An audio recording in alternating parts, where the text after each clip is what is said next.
अस्सलाम वालेकुम वरहमतुल्लाहि वबरकातुहू। बच्चे झूठ क्यों बोलते हैं? और मैं समझता हूँ कि झूठ तो इतना आम हो चुका है आजकल के कारोबार में, हर चीज़ के अंदर झूठ बोला जा रहा है। कभी जब इस्लाह करने जाते हैं तो बताया जाता है कि बगैर झूठ के तो कारोबार होता ही नहीं है। तो इसका इलाज कैसे करें और इसकी वजह क्या है? आइए शेख से जानते हैं। वालेकुम अस्सलाम वरहमतुल्लाहि वबरकातुहू। हामिदन व मुसल्लियन अम्मा बाद। ज़रा भाई, आपने मार्केट का, स्कूलों का बहुत अहम सवाल किया है। आज हमारे बच्चे झूठ बोल रहे हैं। क्यों भाई झूठ बोलते हैं आज हमारे बच्चे? इसलिए कि जिन बच्चों में सज़ा का खौफ होता है तो वो बच्चे झूठ बोलना शुरू कर देते हैं। कोई बच्चा गलती करता है, उसके नेचर में है, उसकी गलती पर अगर पनिशमेंट देंगे, जिस्मानी तकलीफ देंगे, थप्पड़ मारेंगे, लकड़ी से मारेंगे, तो सज़ा को बर्दाश्त नहीं कर सकता है। जब सज़ा को बर्दाश्त नहीं कर सकता है, उसको मालूम है मैंने गलती की है, अब मुझे नाकाबिले बर्दाश्त सज़ा मिलने वाली है, तो वो सज़ा से छुटकारा पाने के लिए झूठ बोलना शुरू कर देता है।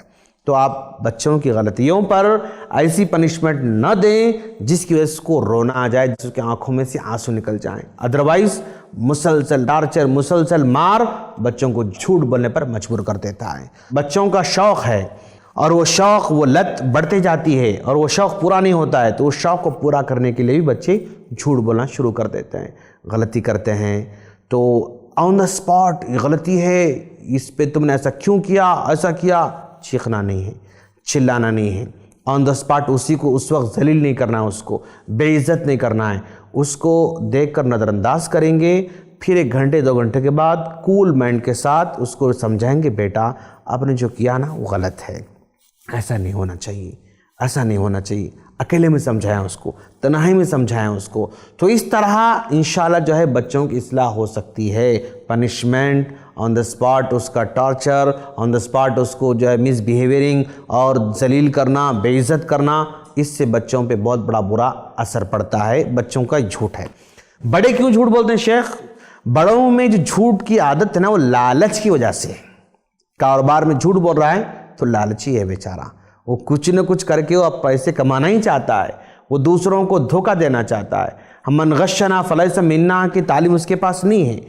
और ऐसे लोगों के पास यानी एहसास की कमी होती है दोस्त, एहसास की कमी। एहसास कमी का मतलब क्या है? वो ये नहीं सोचता कि आज मैं उसको झूठ बोल रहा हूँ, अगर मेरे साथ कोई झूठ बोले तो क्या होगा, ये सेंस उसके पास नहीं है।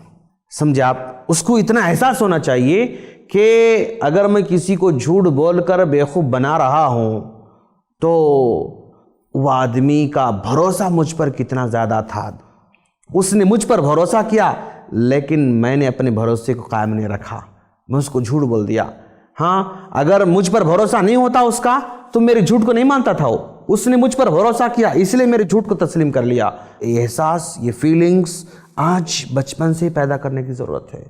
हमारे बच्चे स्कूल में हैं, कॉलेज में, इन बच्चों के अंदर ही एहसास, शूर, यानी दूसरों के साथ अगर हम कर रहे हैं वही काम अगर हमारे साथ हो तो क्या होगा, ये अगर फीलिंग आ गए तो इंशाल्लाह धोखा नहीं देगा, झूठ नहीं बोलेगा इंशाल्लाह। तो कुछ हद तक इसमें माँ बाप की भी गलती है कि बच्चा झूठ बोलता है। बिल्कुल, माँ बाप की गलतियों से, टीचर की गलती से। टीचर होमवर्क नहीं करा, बहुत मारता है तो झूठ बोलना शुरू कर देता है। बच्चा अगर हद से ज़्यादा बदतमीजी करने लगे या फिर कोई ऐसा काम करने लगे जो गलत है, उसकी फिर तरबियत कैसे करें? वेरी गुड, मतलब बहुत अच्छा सवाल किया आपने शेख। आप नरमी की बात करते रहते हैं, ये बच्चा बदतमीजी करता है, शरारत करता है, तोड़फोड़ करता है, उछल कूद करता है, ये आप नरमी से कहाँ से हो सकता है? वो बच्चा तोड़फोड़, उछल कूद, भागना, तोड़ना, मचलना क्यों कर रहा है? उसके पास एक एनर्जी है, उस एनर्जी को वो चैनलाइज करता है, कूद कर, उछल कर, तोड़ कर, फोड़ कर, भाग कर, सता कर। अब उसकी एनर्जी को प्रॉपर अंदाज में चैनलाइज करने के लिए एक्टिविटी देने की जरूरत है। समझे आप? अगर उस स्कूल के अंदर कोई एक पीरियड ऐसा है जिसमें मतलब उसको पीटी सर के हवाले किया जाए तो शरारत खेल खेल कर वो बिल्कुल थक जाएगा, एनर्जी ख़त्म हो जाएगी, फिर उस शांत बैठेगा, सुकून के साथ बैठेगा। घर के अंदर भी वो शरारत कर रहा है, एक रूम में जाएंगे आप, चलो बेटा उछलो, यहाँ पर उछलो उछलो, 1 2 3 4 5 6 ऐसे 100 गिने तक उछालने उसको। अब उसकी एनर्जी चैनलाइज होती है, फिर वो सताए बगैर खामोश बैठ जाता है वो। तो ये एनर्जी को हर दिन चैनलाइज करना ज़रूरी है और आपके बच्चों को साइकिल दिलाना भी ज़रूरी है दोस्त। ये साइकिल जब चलाता है बच्चा ना, तो उसकी एनर्जी उसमें चैनलाइज होती रहती है।